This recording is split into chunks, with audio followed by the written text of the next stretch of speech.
ईश्वर जो है उनका जन्म दिव्य है। वो अपनी इच्छा से नहीं आए हैं, वो लोक कल्याण के लिए आए हैं। हर मनुष्य जन्म लेता है, अपनी वासना से जन्म लेता है। ये तो जानते हैं कि गुरु अजन्मा है। ये तो जानते हैं कि गुरु अजन्मा है, दिव्य है। और जिस दिन अपने लिए जानेंगे कि मेरा जन्म दिव्य है, मैं भी उस परमात्मा का बच्चा हूं, मेरा जन्म सबके उद्धार के लिए है, सबको सुख देने के लिए है, मेरा जन्म भी दिव्य है। मेरा जन्म भी दिव्य है, मेरा कर्म भी दिव्य है। अपने लिए जब भी जानेंगे तो समझेंगे कि मेरी अंदर वाली शक्ति लोगों के अच्छे भाव, बुरे भाव, अपने इच्छा के भाव, सब भाव पूरा करती है। तत्व माना शक्ति, तत्व माना शक्ति, पुरुष माना ब्रह्म। गीता में सारा टाइम बोलेंगे तत्व को, परमात्मा को जानो। पुरुष माना ब्रह्म, गीता में सारा टाइम बोलेगा तत्व को, परमात्मा को जानो। तत्व सहित परमात्मा को जानो, तत्व सहित परमात्मा को जानो। तत्व माना जो शक्ति चला रही है और परमात्मा उसके ऊपर है, उन दोनों को जानो, पहचानो। ब्रह्म तो कुछ करता ही नहीं है, ब्रह्म तो शांत रहता है। उसकी एनर्जी सब कर्म फल देती है, सबके कर्मों का चिट्ठा दिखती है और हर एक को अपने अपने कर्म का फल मिलता है। जो मनुष्य सारी प्रकृति की खोज करके परमात्मा तक पहुंचता है, जो जानता है कि गुरु या भगवान या पैगंबर जो हैं उनका जन्म दिव्य है, वो अपनी इच्छा से नहीं आए हैं, वो लोक कल्याण के लिए आए हैं। हर मनुष्य जन्म लेता है, अपनी वासना से जन्म लेता है। ये तो जानते हैं कि गुरु अजन्मा है, दिव्य है। पर जिस दिन अपने लिए जानेंगे कि मेरा जन्म दिव्य, मैं भी उस परमात्मा का बच्चा हूं, मेरा जन्म सबके उद्धार के लिए है, सबको सुख देने के लिए है, मेरा जन्म भी दिव्य है, मेरा कर्म भी दिव्य है। अपने लिए जब भी जानेंगे तो समझेंगे कि मेरी अंदर वाली शक्ति लोगों के अच्छे भाव, बुरे भाव, अपने इच्छा के भाव, सब भाव पूरा करती है। तत्व माना शक्ति, पुरुष माना ब्रह्म। गीता में सारा टाइम बोलेगा तत्व को, परमात्मा को जानो, तत्व सहित परमात्मा को जानो। तत्व माना जो शक्ति चला रही है और जो परमात्मा है उसके ऊपर है, उन दोनों को जानो, पहचानो। ब्रह्म तो कुछ करता ही नहीं है, ब्रह्म तो शांत रहता है, उसकी एनर्जी सब कर्म फल देती है, सबके कर्मों का चिट्ठा लिखती है और हर एक को अपने अपने कर्म का फल मिलता है। जो मनुष्य सारी प्रकृति की खोज करके परमात्मा तक पहुंचता है।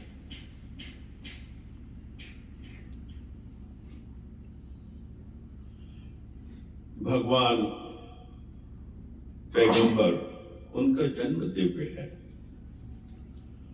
वो संसार में आते हैं तो संसार के कल्याण के लिए, उद्धार के लिए आते हैं।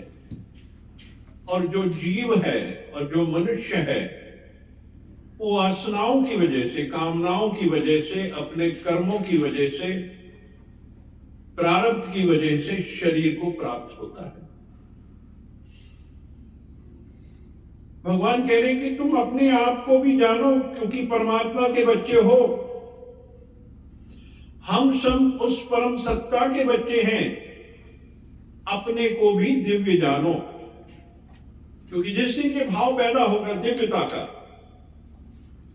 अपने आप परमात्मी गुण प्रबल हो जाएंगे।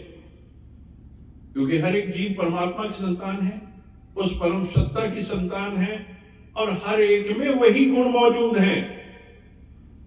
और ये कर्म की वजह से सारे गुण लुप्त हो जाते हैं, डॉर्मेंट हो जाते हैं, सुप्तावस्था में चले जाते हैं।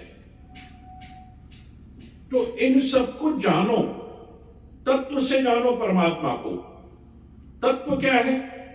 वो परम सत्ता, वो शक्ति जो सूर्य ब्रह्मांड को चला रही है, जीव सृष्टि को चला रही है, वो है तत्व। और परमात्मा जो है उसके ऊपर ब्रह्म की स्थिति है, वो है ब्रह्म। ब्रह्मा विष्णु महेश, इनसे ऊपर जो स्थिति है वो ब्रह्म की स्थिति है। जैसे ओम कहते हैं हम, ओम साकार है, यानी वो ब्रह्मा विष्णु महेश जो है ओम, AUM, ओम, आहु मां, आहु मां, ओम, ये साकार रूप है। और यही मार्ग है ब्रह्म तक पहुंचने का। साकार से ब्रह्म जाना है तो ओम के थ्रू जाना पड़ेगा, साकार के थ्रू जाना पड़ेगा, ब्रह्मा विष्णु के थ्रू जाना पड़ेगा। क्योंकि ब्रह्म तो कुछ करता ही नहीं, शांत स्वरूप है, साक्षी भाव है, दृष्टा है, हर हलचल हो रही है, हर जगह हो रही है, वो साक्षी भाव, उसके अंदर कोई हलचल नहीं है। संसार में जब बहुत कर्म विकार ये जब बढ़ जाते हैं तो ऐसी दिव्य शक्तियां आती हैं, गुरु आते हैं, क्योंकि उसकी चाहत तो हमें भी थी, कभी कभी अंदर से थी कि कोई ऐसा मिले कि जो सही मार्ग पे ले जाए। और गुरु भी, उसके अंदर भी रहता है कि ये बच्चे पिछली क्लास में थे, अगली क्लास के लिए उसे फिर धरती पे आना है, जो उसको और आगे उठाएगा और अपने जैसा कर देगा। तो इसलिए भगवान कहते पहले तुम जानो कि मैं दिव्य हूं, क्योंकि मैं भी परमात्मा का बच्चा हूं और परमात्मा की शक्तियां मेरे अंदर हैं, क्योंकि मैं जानते हुए भी नहीं जानता। जैसे हनुमान जी, उनके अंदर कितनी शक्तियां थी, पर जब तक उनको याद नहीं दिलाया गया और वो तब कहीं 100 योजन समुद्र को पार करके लंका पहुंचे, ऐसी हर जीव में शक्ति है।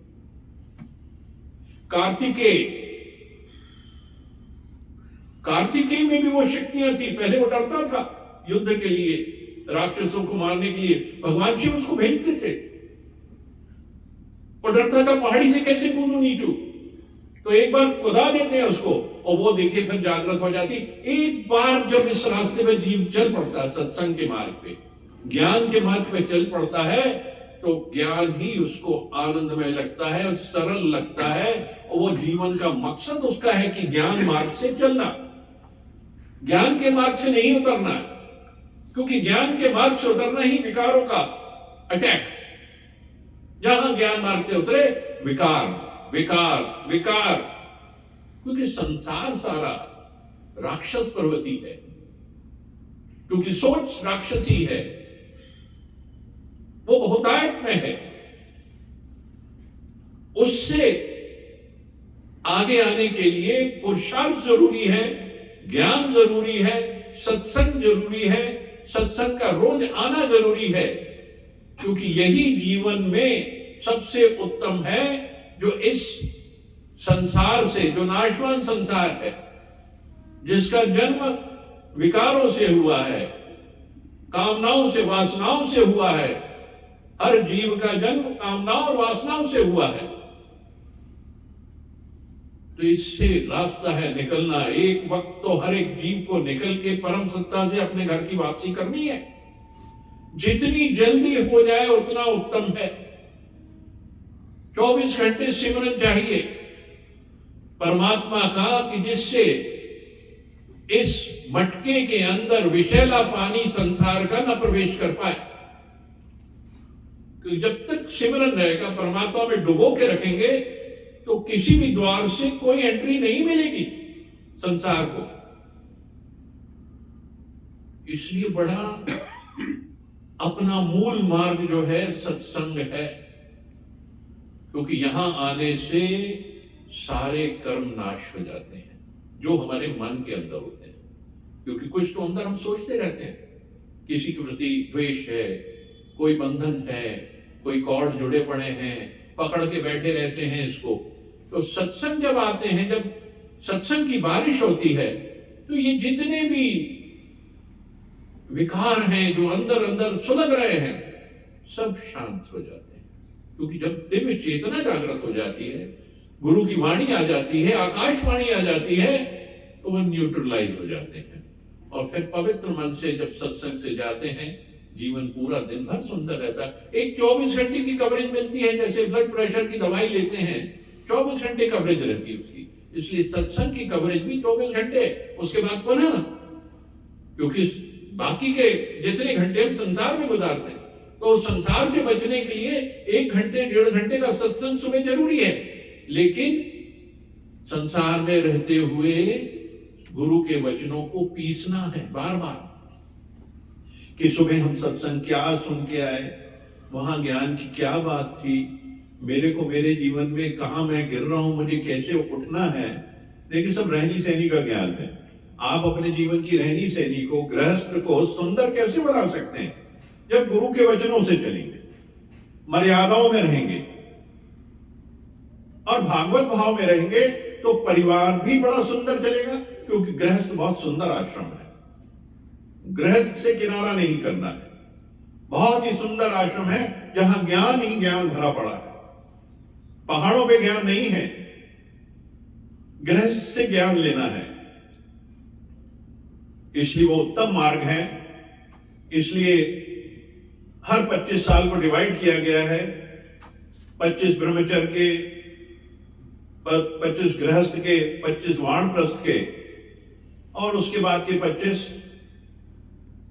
शिवाजी भाई, क्या 25 आखिरी के साल 75 हुआ ना, 25, उसके बाद के 25 साधुत्व के। हाँ, एक और है, उसका एक शब्द है, आप लोग थोड़ी देर में याद करिए।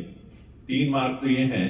उसके बाद के 25 वानप्रस्थ के बाद का देखिए, जो वन को चले जाते हैं, सब छोड़ के चले जाते हैं, उसका एक मार्ग है, वो आप देखेंगे उसको। तो ये जीवन की डिवीजन है। देखिए, हमारे संतों ने, हमारे ग्रंथों ने इसको बांटा हुआ है। तो इसलिए कहते हैं हर आश्रम उत्तम है, गृहस्थ से किनारा नहीं करना है। गृहस्थ उत्तम है, यहां से भरपूर ज्ञान मिलता है, हर दिन मिलता है। हर दिन मरता है जीव, मन मारता है। मरता मतलब मन को मारना पड़ता है और दूसरे को आगे रखना पड़ता है, यानी कि सहस्त्राण चक्र खुल गया। और इमोशंस में गए, जवाब सवाल में गए, तो फिर जीव भाव खड़ा हो गया। तो इससे बचना है, इसको ज्ञान से सुनना है कि हर चीज सुनो, देखो और साक्षी भाव से बैठो। क्योंकि हर चीज तो होगी, अपने आप होगी, अपने आप सब समझेंगे। इसलिए गृहस्थ उत्तम आश्रम है। क्योंकि हर, देखिए, गृहस्थ यानी कि परिवार में जो भी आया है, भगवान आया है, कर्म प्राणी है। ये सारे कर्म प्राणी हमारे कर्मों को कर्मातीत करने के लिए आए हैं। क्योंकि पिछले जन्म में हम क्या कर्म करके आए, तो आज जो जिंदगी मिली है, इसमें जो हमारे आसपास हैं, इन सब से पिछले जन्मों में बहुत ज्यादा कर्म थे, इसलिए वो आज हमारे आसपास हैं। अब उनसे कर्मों का भुगतान कर रहे हैं। इसलिए कभी भी ऐसी परिस्थिति में परेशान नहीं होना है और यही कहना है, वाह गुरु, वाह गुरु, वाह वाह गुरु, वाह वाहे गुरु, वाहे गुरु करते जाना है। तो गुरु प्रकट हो जाएगा और वो परिस्थिति अनुकूल हो जाएगी। तो हमको अनुकूल करते हुए चलना हर परिस्थिति को, और शब्द नहीं देना, क्योंकि शब्द के परे ही परमात्मा है और हम सब परमात्मा का स्वरूप है। तो शब्द जहां आया, संसार आ जाता है, और शब्द से परे परमात्मा है। ब्रह्म की स्थिति भी देखिए, पुरुष तत्व की स्थिति देखिए।